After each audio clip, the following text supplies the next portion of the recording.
एक गांव में राजू और रवि नाम के दो आइसक्रीम व्यापारी अगल बगल के घरों में रहा करते थे। राजू बहुत सरल और अच्छा इंसान है। वह गरीब था, इस कारण एक छोटा आइसक्रीम ट्रॉली चलाकर अपना जीवन बिताता था। रवि घमंड और ईर्ष्या स्वभाव का था। राजू की उस छोटे ट्रक को देखकर उसका मजाक उड़ाता था। हर दिन सुबह राजू और रवि आइसक्रीम बेचने अलग अलग रास्ते में जाते थे। स्कूल का समय होते ही दोनों वहां पहुंचते थे। स्कूल के सारे बच्चे राजू के पास ही आकर आइसक्रीम खरीदते थे। रवि का आइसक्रीम ट्रॉली तो बहुत सुंदर और बड़ी थी, लेकिन कोई भी रवि के पास आकर आइसक्रीम नहीं खरीदता। उतने में एक गरीब लड़का रवि के पास आकर कुछ खाने के लिए मांगता है। रवि उससे चिढ़कर वहां से चले जाने को कहता है। बच्चा बहुत दुखी हो गया, एक बेंच पर बैठकर भूख से रोने लगा। राजू को उस बच्चे की ऐसी हालत देखकर अपनी बचपन याद आई। राजू की बचपन में ऐसे ही भी थी, वो भी एक अनाथ था। राजू बच्चे के पास गया, उसे आइसक्रीम देकर खाने को कहा। पूछा, छोटू तुम्हारा नाम क्या है? तेरे कोई नहीं है क्या? बच्चा उदास होकर कहा, मैं अनाथ हूँ, आप मेरा नाम छोटू ही समझ लीजिए। राजू बोला, बेटा मैं तुम्हारा देखभाल करूंगा, तुम्हारी हर जरूरत को मैं पूरा करूंगा, स्कूल भी भेजूंगा, क्या तुम मेरे साथ चलोगे? छोटू बहुत खुश होकर राजू के साथ चला। इसी बीच में राजू अपनी ट्रॉली का बात ही भूल गया। गर्मी की वजह से सारा आइसक्रीम पिघल गई। अब राजू भी कुछ नहीं कर सकता। उदास होकर छोटू को भी अपने साथ लेकर घर चला गया। आज तो छोटू आराम से सो गया, लेकिन राजू सोचता हुआ पूरी रात संकट में बिताई। अगले दिन सुबह रोज की तरह राजू आइसक्रीम बेचने अपनी ट्रॉली को लेकर तैयार हो गया। छोटू से कहा, घर वापस आते समय मैं तुम्हारे लिए जरूरत चीजें लेकर आऊंगा। ऐसे कहकर राजू सोचता हुआ वहां से निकल पड़ा। राजू को रास्ते में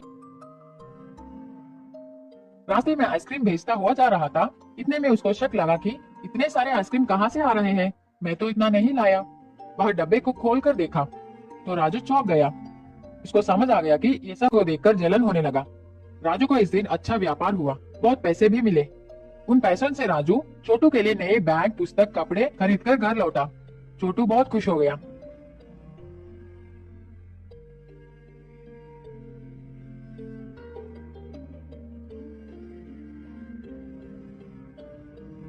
अगले दिन राजू छोटू को अपने साथ लेकर स्कूल पहुंचा।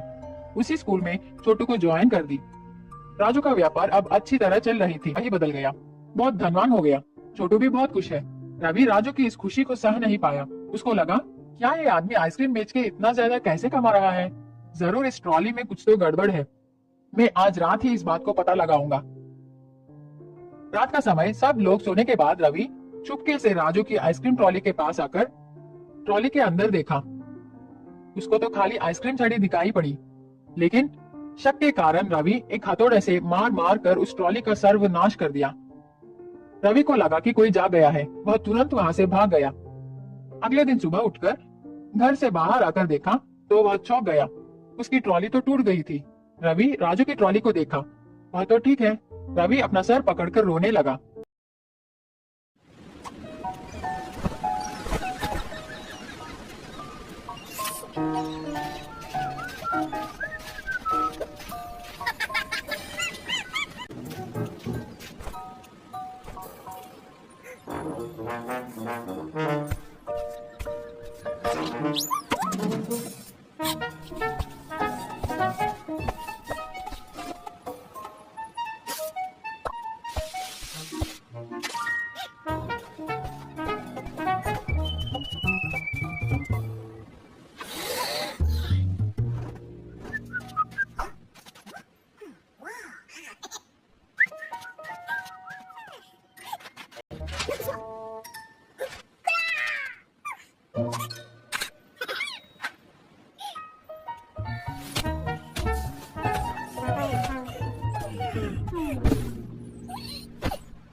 इसमें 2 मिनट।